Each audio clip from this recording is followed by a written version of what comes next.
This podcast is proud to be part of the Blueberry Network. That's blueberrywithnoease.com. Hey, this is John Lee Dumas of Entrepreneur on Fire, and you're listening to Transpersonal Radio with Angela Lynn Gibson. Remember, your thoughts upload your reality. Think wisely and always prepare to ignite. Welcome to Transpersonal Radio. TranspersonalRadio.com. Real talk for real life. Inspiring podcasts. Exploring personal empowerment and transformation through parapsychology, spirituality, and how your thoughts upload your reality. And now your host, Angela L. Gibson.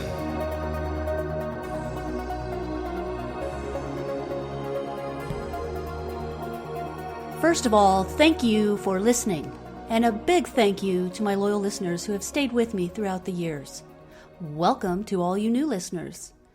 I've been producing Transpersonal Radio since 2010, not without challenges for sure, but I'm proud that I'm in the 6th year of Transpersonal Radio and it continues to get better every year. I'm going to ask my listeners to do me a favor. If you find value in this podcast, please be sure to subscribe on iTunes, Stitcher, Spreaker, or download the iPhone app or Android app. And please share this radio show with anyone you think may find it helpful, thought-provoking, or interesting. Also, please leave a great review for me on iTunes, Stitcher, or Spreaker, as that will help the reputation of the show and get it recognized by a wider audience. There's a lot of work that goes into creating and producing a podcast and radio show. Here's the thing, folks. Over the years, I've had some really amazing guests on this show who speak from their core, who get real, who speak from a place of authenticity and integrity. These guests bring their A game, providing you with quality content that can really make your life better.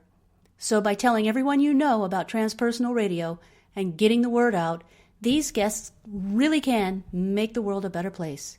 Thanks again for listening. Hello, Transpersonal Radio listeners. Well, here we are into March 2016 already. And today in the United States, this is a huge day with Super Tuesday well underway for the 2016 presidential election. Make sure you get out and exercise your right to vote. This is really important, especially this election cycle. And don't forget, also go out, knock on doors, phone bank, face bank, tweet, do whatever else you have to do to help mobilize your family, friends, coworkers, and neighbors to vote as well. Speaking of being mobilized and motivated to take action, you are going to enjoy tonight's guest who has been extremely successful in helping others become extremely successful.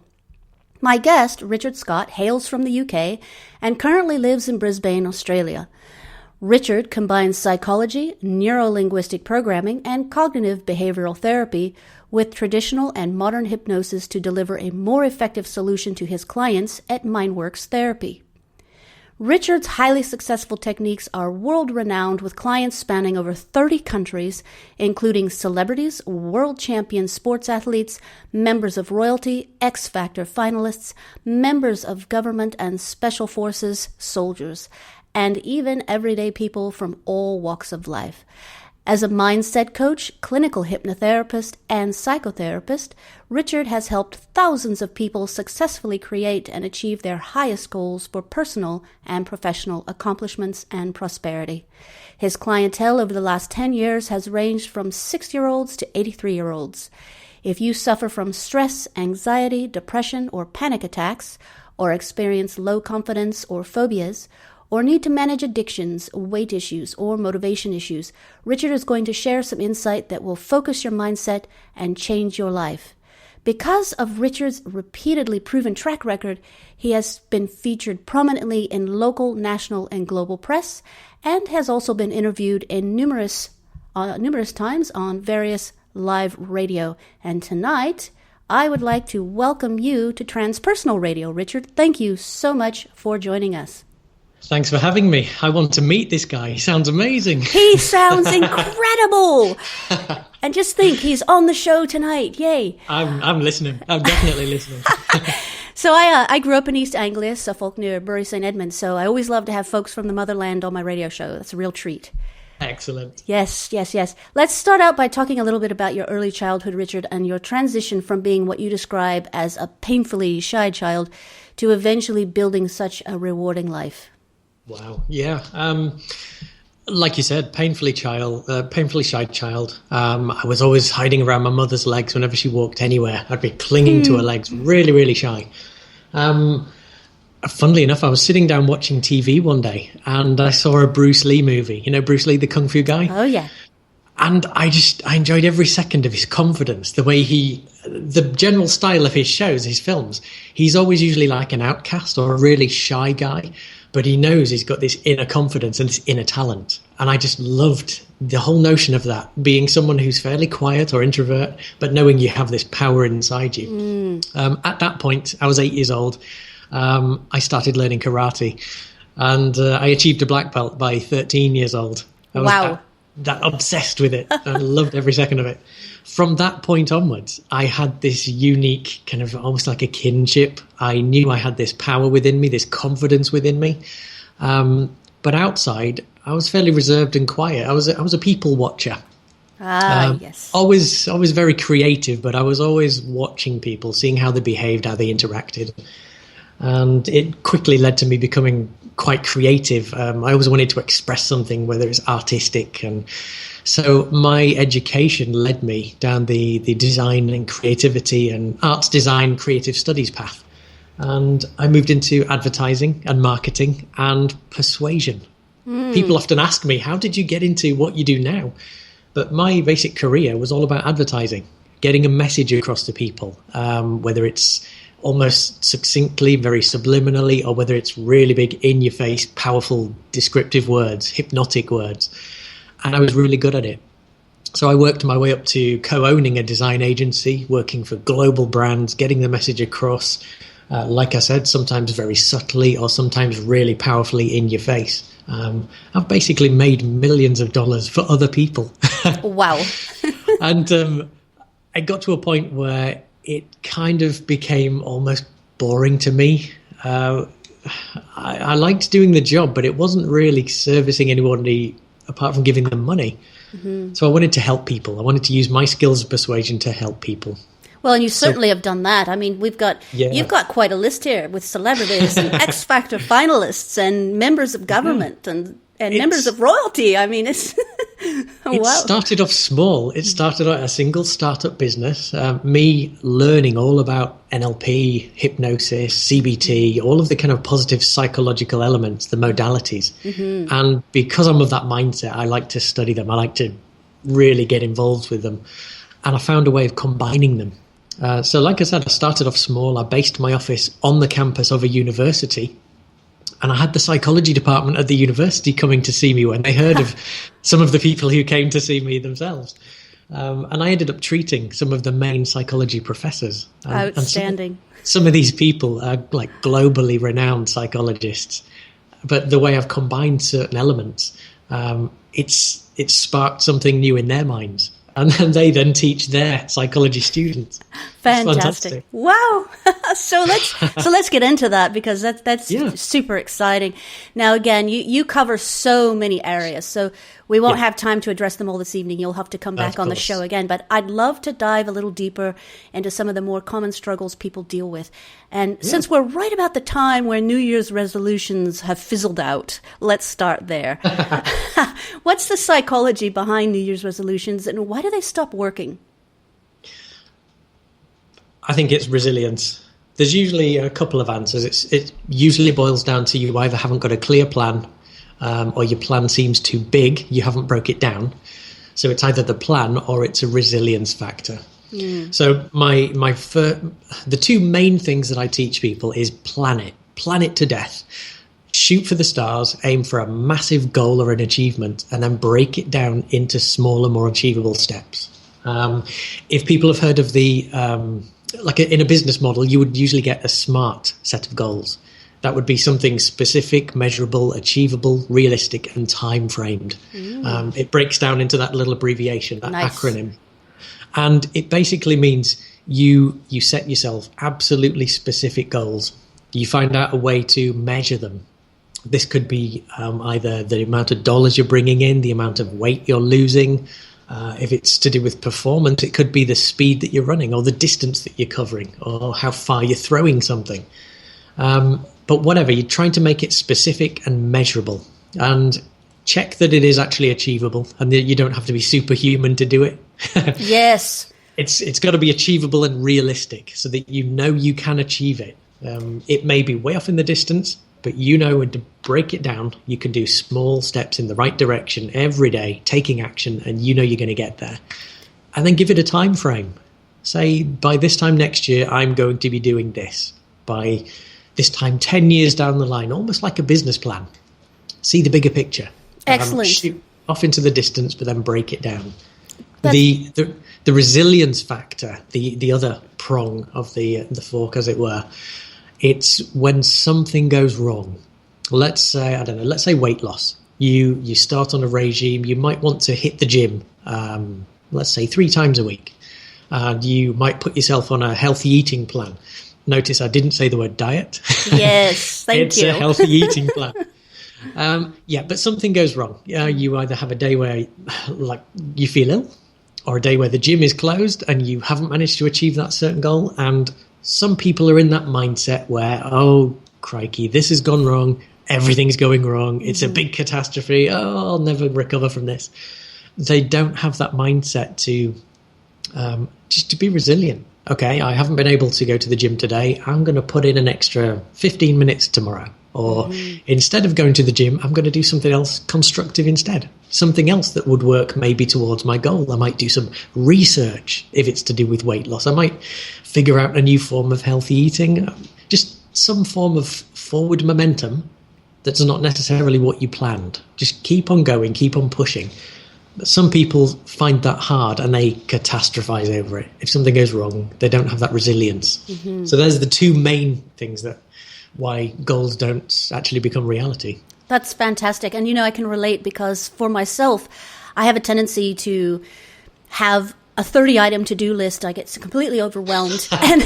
and then what happens is I just completely shut down and I don't do any of it. And then I go into a guilt cycle or an anxiety cycle or an insomnia cycle. And then it gets worse. And now, like you said, the one thing I do have is resilience because eventually I'll pick myself up and say, all right, onward, forward. But I get where you're coming from. And you're so right because a lot of the people, as you said, they catastrophize. It's worst case scenario, or they do this. I missed the gym today. Might as well not go tomorrow. And screw it. Now I'm going to eat the donuts and comfort eating. Yeah, right. That usually follows the catastrophe. But excellent advice to stay on track, whether it's New Year's resolution or just general goals. I think you outlined just really beautifully how people can actually achieve those goals. Yeah, people usually, they mention New Year's resolution, but it doesn't have to start at New Year. It can start right now, this very hour, this second. You can set a goal and you can work towards achieving it. I think the main reason people kind of pick the first of a month or New Year, it's just because it is a first of something. It's easier to track. I started at the beginning of this month. I started at the beginning of the year. Nice. But you can start right now just as easy and just say, okay, I'm a little of the way into January or February or March. But you roughly say, I started in February. I started in March. I started whenever. But some people like to be so precise. Yeah, take action. Do something. Absolutely. Fantastic. Let's talk about addiction. This is a big one. It's whether it's alcohol or drug addiction, it's really difficult for a lot of people. And advertising, movies and television seem to romanticize alcohol use or abuse. So there are a lot of mixed messages around it. And you have this sort of, celebrities do it and it's on television and it's in media and it's glamorous and it's what's the harm? And next thing you know, we've got symptoms, causes, there are all kinds of things that fall apart. So walk us through some of the symptoms of actual alcohol or drug abuse and or dependence, because I think another thing that happens is sometimes people think, I don't really have a problem. I'm not really dependent, but yet they are. So talk about that and then some of the causes of that and then obviously the treatment. Yeah. Basically, people will go into this situation when they're facing stress. It's behind most of the symptoms that I've seen people for, and we're talking thousands now. Stress and anxiety has been a key factor. And I usually, in my consultations, I bring out a sheet of paper with about 50 different symptoms on. And I make a little joke out of it, saying to the client, okay, put a little circle around which symptoms apply to you. And I've had people circle every single one of them, some maybe 2 or 3 of them, some 10 or 15. And these symptoms are broken down into certain columns. They could be physical symptoms, psychological, emotional, behavioural. And behind everything, when they've circled it all, I say these are all down to stress. Whatever it's come out as, it's stress that's caused this. Now, some people, like I mentioned, they could go into the physical form of symptoms. They could go into behaviors. The behaviors, when you're stressed, sometimes you can reach out for comfort. You can reach out for things to pacify you, like a baby would reach for his pacifier or dummy, as they're called in the UK. It could be drugs. It could be alcohol. It could be anything that could bring about this change of almost like emotion or a distraction. Smoking, for instance. All of these little forms of addictions and habits, they're usually from a stress base. If someone has been through let's say a trauma event, it could be when they were a child, and the brain has locked this trauma event down, trying to forget about it, to let people get on with their life. But it's like this little seed buried right down in the middle of their mind, buried deep in the subconscious. So they're almost not aware of it. They just know that there's something not quite right, and they need to placate themselves with it. Sometimes they've been isolated. They're dependent on it because it's their friend. It's the only one that pays them any attention, the only one that makes them feel good. There are a variety of things that can go wrong in people's lives where they reach for these things instead of talking to people about it. Environmental factors, peer pressure, friends. People start smoking usually at a very young age because their friends do. And it's not often that they're alone when they just jump onto smoking. To do with weight loss, people comfort eat and they become addicted to certain types of food. Yes. Let's say chocolate, because it has chemicals that make you feel good. Just like exercise can promote the same kind of chemical in your brain. A bar of chocolate can promote the same kind of chemical reaction. So you feel good after both. Only the exercise tones your muscles and chocolate puts masses of sugar into your system. Absolutely, yes. But yeah, there are many, many causes. And what I would do is when people came to see me with particular addictions, I would work backwards. I would ask when it started. And usually we would track back to a key point in their life when something happened. They were bullied, they were abused, they were put on the spot and embarrassed. Something went wrong. And at that point, their mind wanted something to hold on to make them feel good. And then it becomes a habit. Yeah, the more you do it, the better you feel. And so you think you feel better, but actually in the case of things like smoking, it's actually poisoning you. Overeating, it's killing you. But it's a term called cognitive dissonance, where you know you're doing something wrong and you shouldn't be doing it, but you're getting a good feeling from it. So it almost balances it out. I shouldn't be doing this, but it tastes so good. No, I shouldn't be, but it tastes so good. Oh, I'm going to have one slice of cake. Just one. Yeah, and then another, and then another. Yeah. So yeah, I would track it back to when it first started. What was that trigger point? What was that initial sensitizing event? And like I mentioned before, it could be some kind of trauma. And we work through that trauma. But because I know so many different modalities, it's almost like you don't have to relive that trauma. If you were to see a psychologist or a traditional psychotherapist, you would do lots of talking around why stuff happened. But you're doing it from a conscious perspective, this conscious mind that's aware of everything that's going on here and now. The way I do it is I use, usually I would use hypnotic techniques where I would get you into a really relaxed frame of mind, and your conscious, critical, doubting mind tends to just get relaxed as well. And the real you can come out, and the real reasons can be exposed. And of course, it's all completely, strictly confidential. absolute confidentiality clauses everywhere. Fantastic. So whatever is disclosed, it's, unless you're harming someone or something else, it's completely between us. And we just drill down to the cause and what the effect leads to, and we reframe it. And it's usually as easy as that. People have come to me with addictions over 60 years, and we've just gone back to this root cause, and within a couple of hours, absolutely gone. Outstanding. And their addiction has gone, or their phobia has gone within a couple of hours of just retraining your mind. It's amazing. I'm still amazed by the modalities every day, every time I do something. Isn't it amazing? Because you get to be a witness as well to the transformation and just be in awe of how it all works. Yeah. I'm often telling clients when they say, "Oh, you've changed my life completely," and I say, "No, you've done the work. Mm-hmm. I've just taught you from what I've learned. I've taught you how to do it, and you've done it. So good on you." Yes. And it empowers them, and they go off and they tell other people and help other people, and hopefully pay it forward. Pay it forward. There seems to be, Richard, a lot of rising frustration, anger, and tension these days. That's painfully clear here in the United States right now with our corrupt political system, the banking system, Wall Street, the protracted recession, unemployment, crushing student loan debt. People need to have healthy ways to deal with their anger and express their concerns in a way that they can be heard. Tell us about some of the different types of anger and some tools for managing or dealing with our own anger or dealing with others who are angry. Wow. Big topic. Mm-hmm. Usually would think of anger as like really irrational outbursts or heightened levels of stress, just coming out, manifesting. Mm-hmm. And you can have like a passive anger where people express it almost like in a passive way.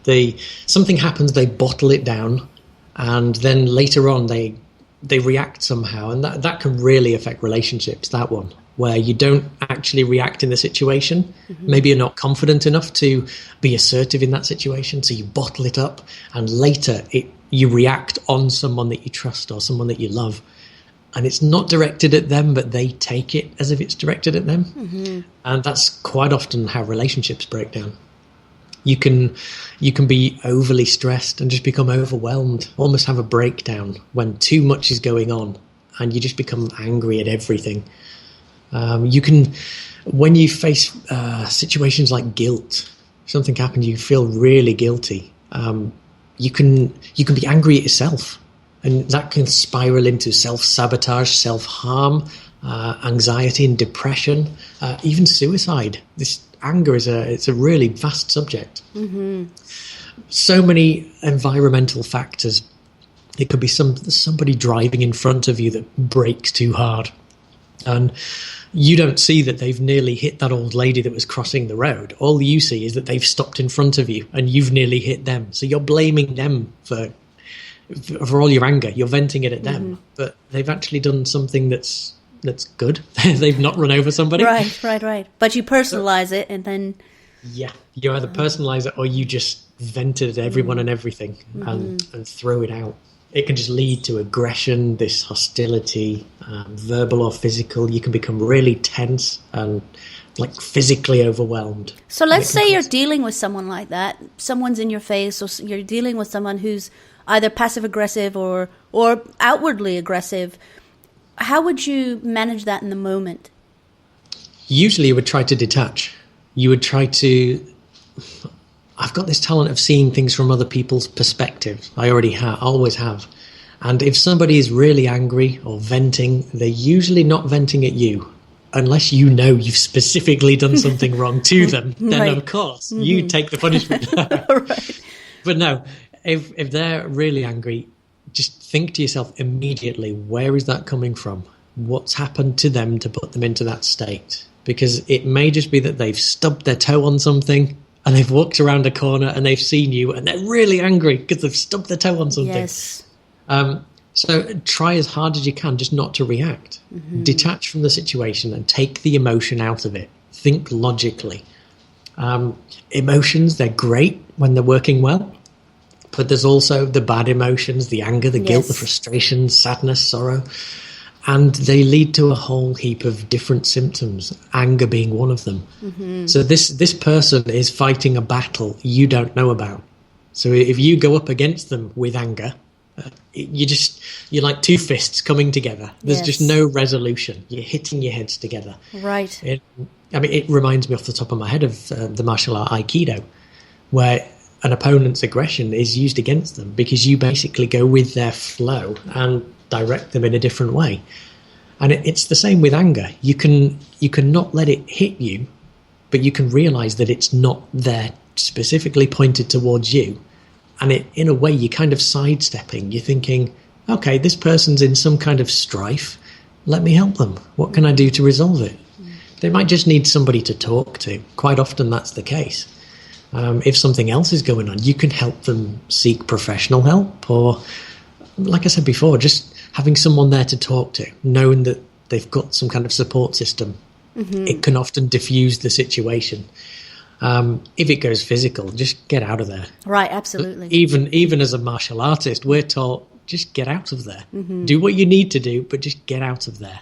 Well, no conflict is better than some conflict. Exactly. And I love what you have to say about really deflecting and detaching and being able to take a step back, take a deep breath, really assess the situation logically, see what's going on, because we also know that anger is covering up the root emotion of fear. And so if you can get at the core of what's really going on, like you said, you can possibly even transform the entire situation. That's right. Absolutely right. Most of these outbursts, they're coming from, like I mentioned before, some trauma event or some fear that's placed inside them. Mm-hmm. And it doesn't have to have anything to do with what they're actually angry about. They may have gone through some fearful situation and it's dented their own self-esteem or their self-worth or their confidence. So they put up almost like an angry facade, so people can't see the weakness behind it. It's traditionally behind bullies. They're acting out something, trying to control a situation because they can't control something else in their life. So they try to control something they can do, and in a bully's case, it's exert themselves on other people, exert their anger on other people, try to control other people. But where in actual fact it's because they can't control something that's happened to them. And it is often the case. Yes, before absolutely. You react, try count to 5 before you react, or count to 10 before you have an outburst yourself. Right. And it's usually enough to just diffuse the situation. Very good. Great advice. Let's talk about depression. This is another really challenging struggle for so many. And in fact, it can be the root of addictions or anxiety or insomnia or physical maladies. And here in the United States, it's very common for the go-to treatment to be pharmaceutical. Basically, we're going to put people on meds and we're going to move on. And I agree there are some situations where medication even temporarily can assist. But in reality, meds are covering up the symptoms rather than really getting at the root cause. And so, Richard, I'd love for you to talk to us about some types of depression and how people can get out of that negative cycle and live life again. Yeah, it's a very common psychological disorder, very, very common. And quite a lot of the population suffer from it in various different countries. It could be as many as 1 in 10 people in the entire population suffer from it at some point in life. It's astonishing, and it can just absolutely turn your life around, all these different symptoms that it can fuel. Major depression, it's the most severe type. It's where all the symptoms seem to be present at any one time. Everything, at least 5 of the most common symptoms that are present at the same time for like a couple of weeks or more. And you can get the smaller types or leading into depressions. There may be bipolar disorder, where they almost go on a roller coaster ride. They're really high and up one day, and then the next day it's all catastrophe and everything's bad. Sometimes that can even go hour to hour, and that can be partly a chemical imbalance. So I would never kind of say to people, come off the drugs if you've been prescribed them. Right. But I would often say, go see a therapist at the same time as a GP. Exactly. because, I'm not qualified to talk about the drugs or anything like that.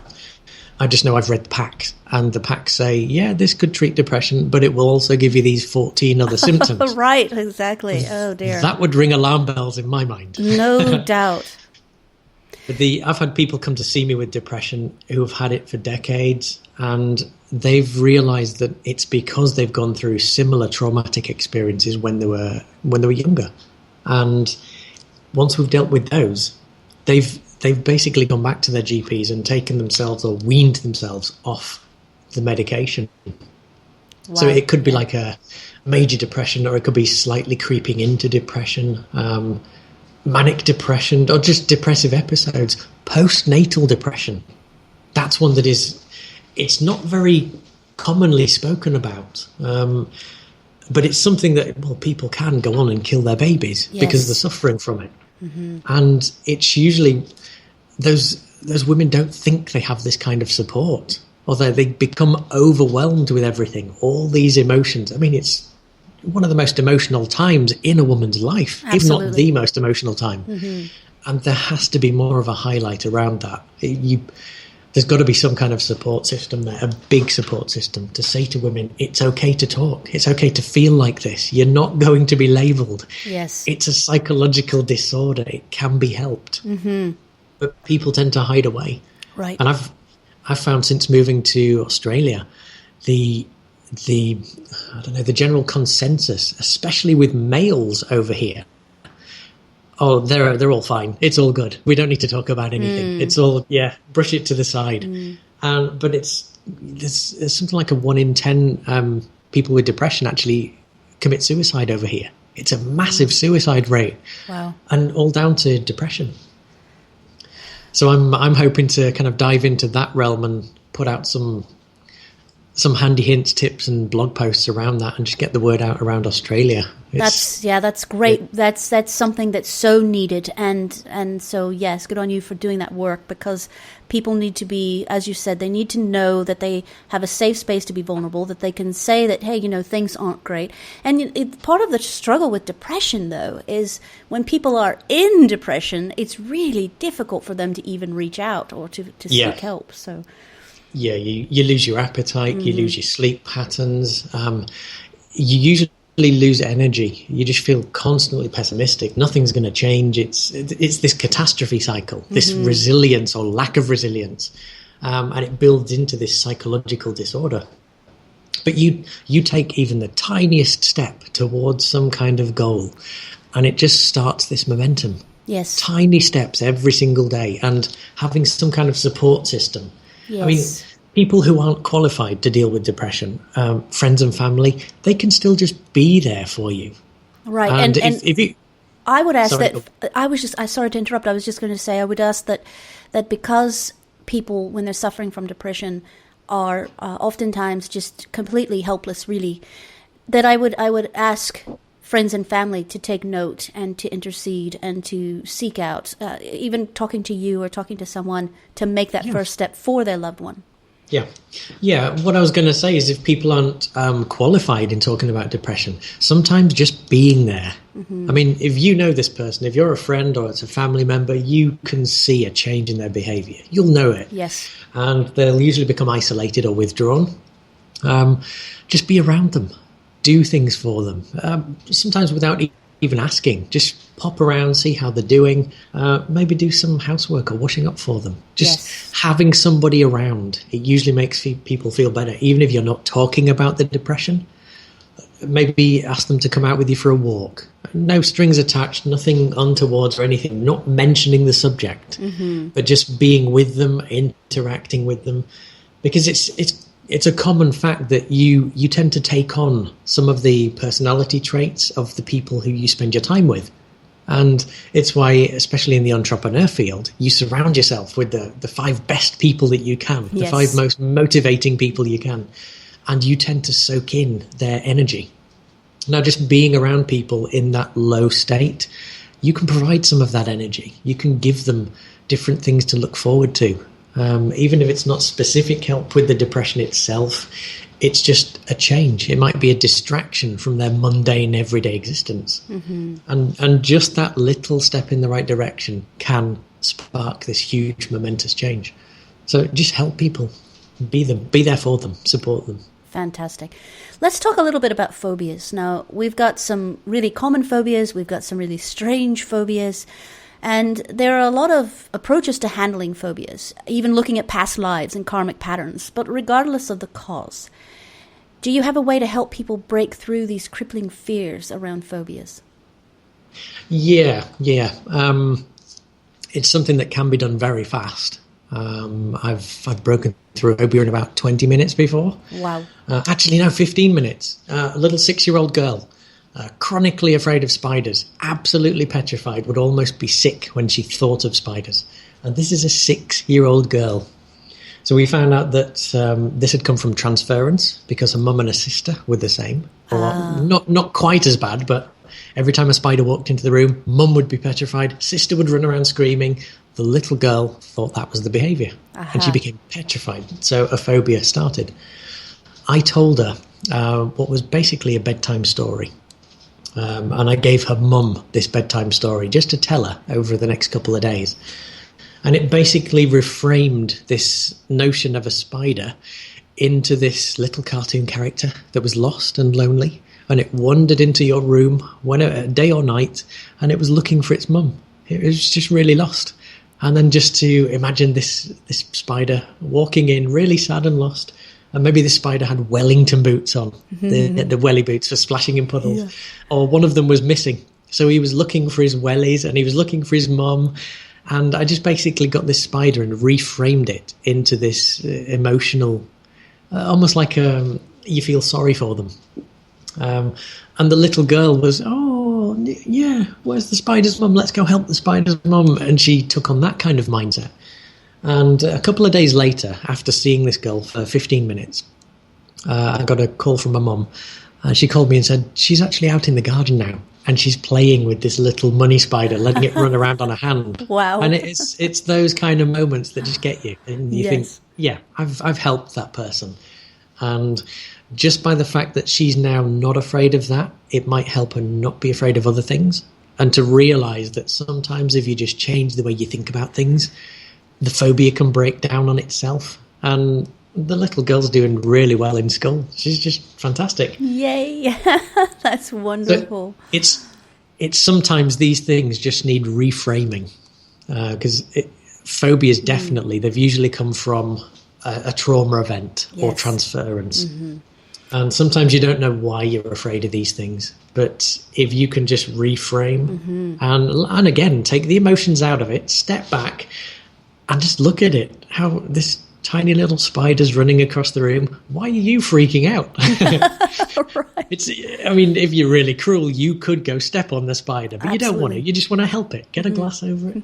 I mean, in Australia, it's different. The spiders can eat you over here. Right. I was thinking, I've seen some photographs of spiders in Australia, and I'm thinking blowtorch comes to mind. But you're told to leave them well alone over here because they get milked for venom. Ooh, wow.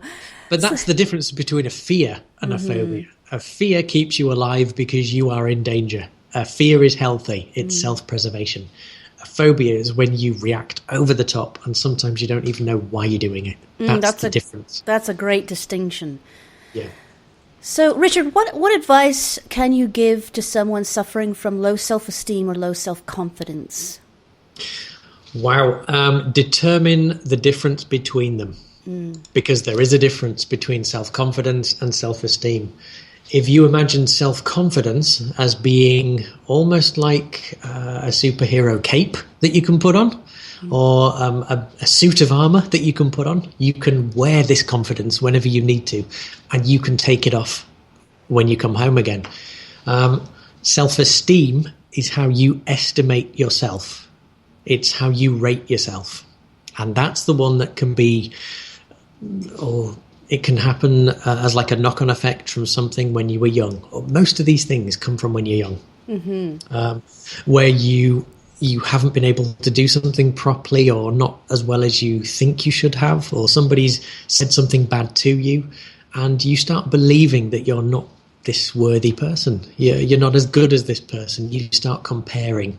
And then it steps onto, what will other people think? And everybody's looking at me, and it's this low self-esteem creeps into low self-confidence. So just learn to believe in yourself. I mean, I put various blog posts up on handy hints and tips as to how to bump up your confidence, bump up your self-esteem. And some of the best ways is to model other people.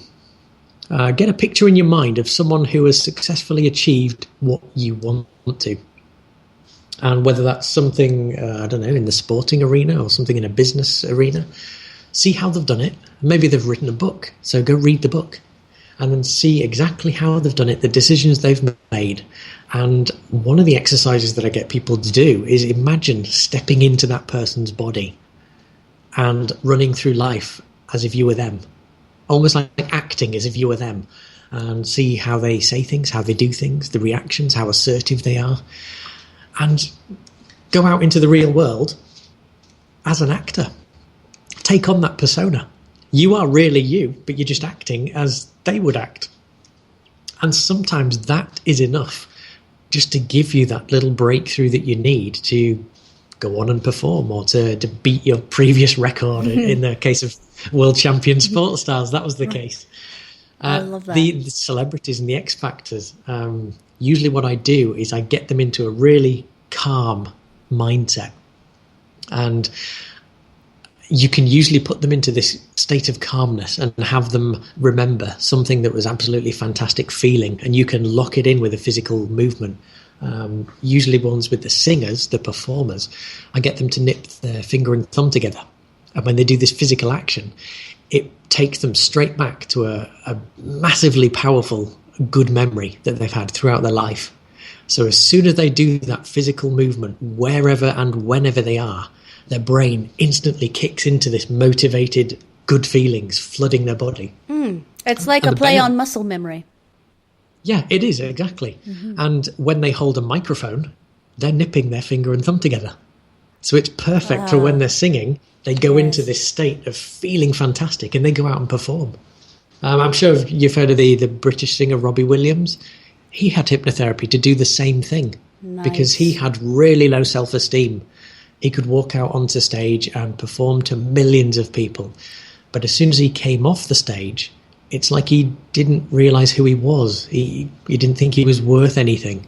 And he went into depression. So he actually had some hypnotherapy, and he's worked wonders with him. It's fantastic. Wow, that is fantastic. Let's talk about something else fantastic. This is really super exciting. Now, you have something that you call FemPower, or Fempowerment. Yes. And this is geared toward women and helping them smash through any personal or professional glass ceiling. And I understand you helped your own wife battle through her own professional glass ceiling. So I'd love to hear more about that. And then we'll dive some more into the actual process of it. Yeah, no problem at all.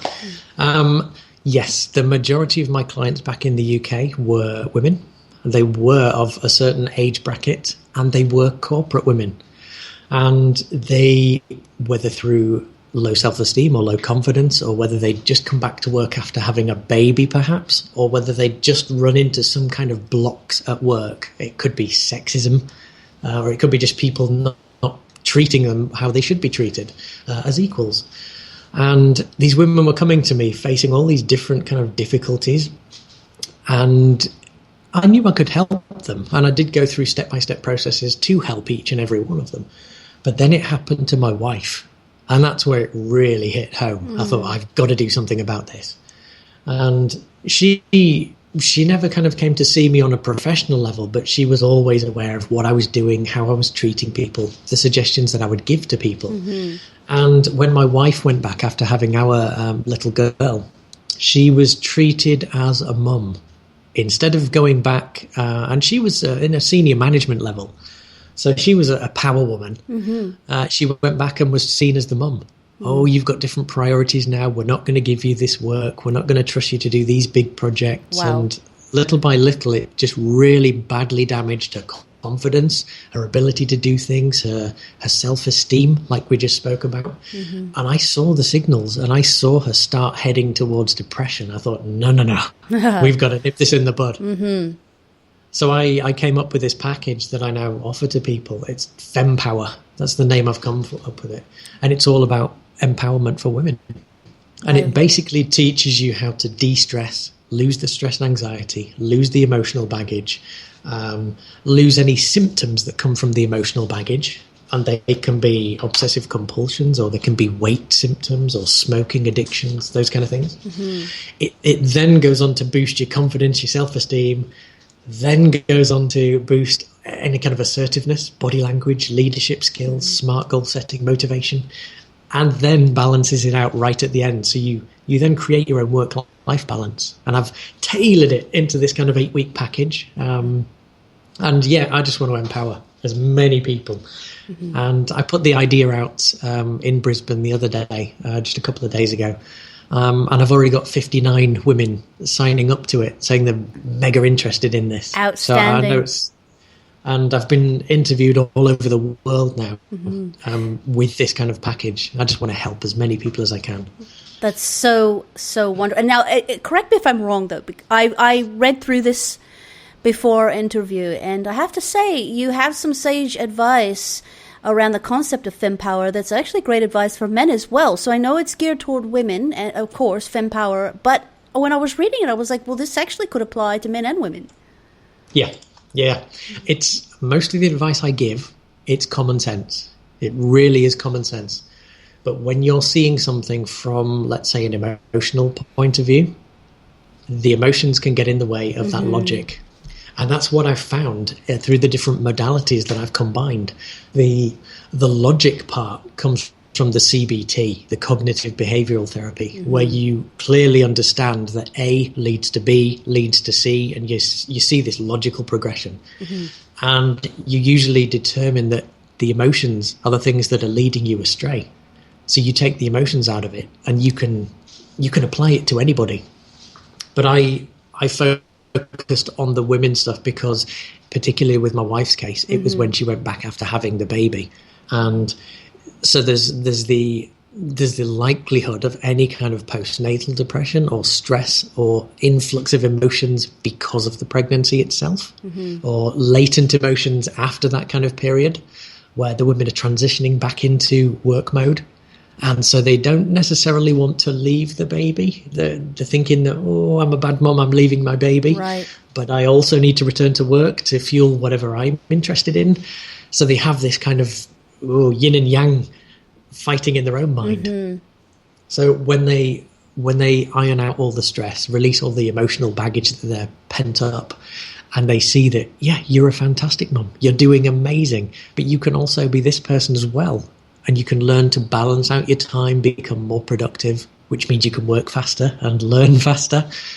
Usually people who go through the program, they end up absolutely smashing any goal because they're doing it with less stress. Ah, nice. And when you're less stressed, you're able to step back and see things more logically and start to tune into certain goals and plan your attack. When you're stressed, you've got this blinkered approach, and you can't see everything else, and you're trying to deal with it all at once, but you just can't do it. Absolutely. I have experienced that myself. Yeah, it's very common. But yeah, to get back to the initial one, men can use this advice as well. It is good advice. Fantastic. Now, Richard, you have quite a few free gifts for listeners, and one of my favorites is the Crackophobia. I love that. Crackophobia 7-day elimination challenge. So share with our listeners what that's all about. It's basically a way to crack your phobia, to get rid of it in 7 days. And it's absolutely free. Yay. Some of my greatest successes back in the UK, and the stuff that has put me into global press, has been my help with people on getting rid of phobias. And they've been fairly fast and relatively easy to do. And I thought, because I'm basically narrowing in at the minute and providing packages for certain demographics, I want to give away something for free.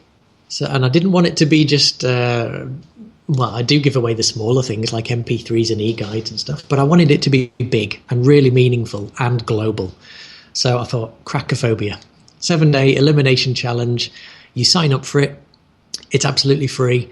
And you go through a 7-day process of learning how to relax, learning how to get rid of emotional baggage, then learning the confidence techniques, the phobia release techniques, and then using almost like superconscious projection, where you imagine something happening in the future of you being absolutely phobia free. And your mind gets used to this notion of having no phobia. And when it's then introduced in real life to the initial phobia situation, your mind has learned how to behave in this new way. So it tends to kind of just stop. It's fantastic when you see it happening. Somebody who would run out of a room screaming when they saw, I don't know, let's say cotton wool or baked beans. Right. They then see them and they think, oh yeah, I've no need to be afraid of these anymore. Nothing's going to happen. Fantastic. So I wanted to give that out there for free. Excellent. And you, as you mentioned, you do have some free MP3s. One of them is a free stress buster, which is wonderful. And you also have a free 25-minute rapid change Skype or phone consultation. So share with our listeners what they can expect in that consultation. Well, I think all 3 of these links are on the first page of my website. Great. The free MP3, like you said, it's a 20-minute relaxer. Just download it, listen to it, not while you're driving. Or not while you're operating any machinery. Just pop some headphones on, sit on your sofa, relax, and listen to it. It tells you how to get rid of stress and motivation. It bumps up your motivation, sorry. The 25-minute rapid change consultation or a strategy session, it's one-to-one with me, Skype or the phone. It gives you a vision for your success. So you get to know exactly what you want and where you're heading and what you need to do to make it happen. I try to break it down and goal set with you. And usually holding you back, there might be some challenges, there might be some trauma that you've been through.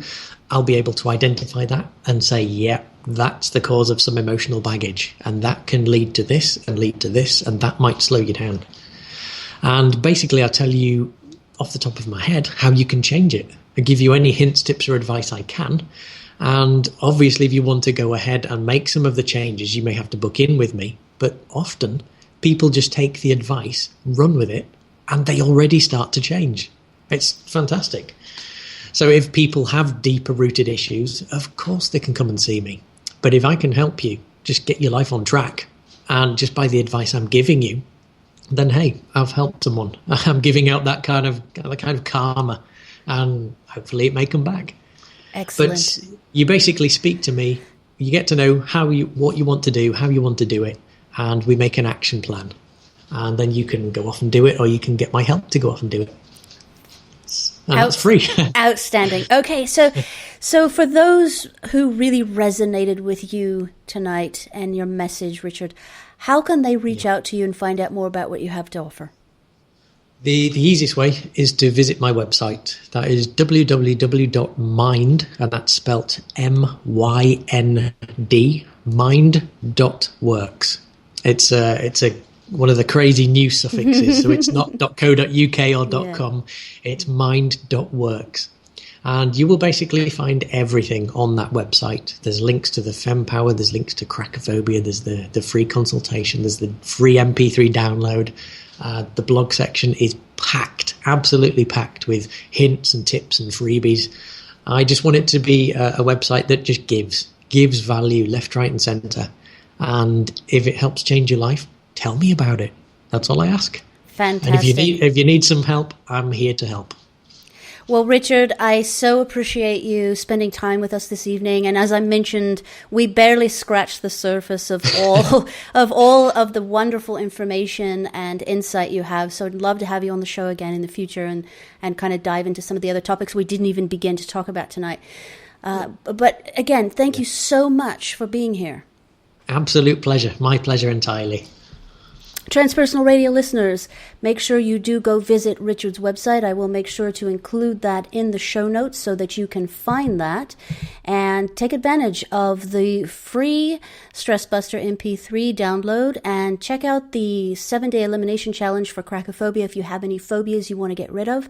And if you feel so inclined, do spend some time and do the Skype consultation or the phone consultation and get some insight from Richard directly. He has so much to offer. And again, I'm really excited about the guests that I have on the show, because we really have high quality guests who are here to give of their time, of their insight, and just really appreciate them. So again, visit the website, get the information, and until next week, thanks for listening.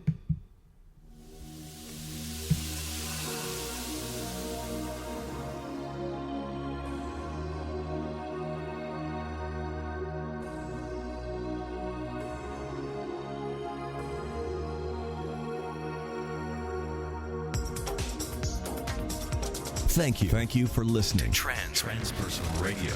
If you'd like to suggest a future topic or be a guest, visit transpersonalradio.com.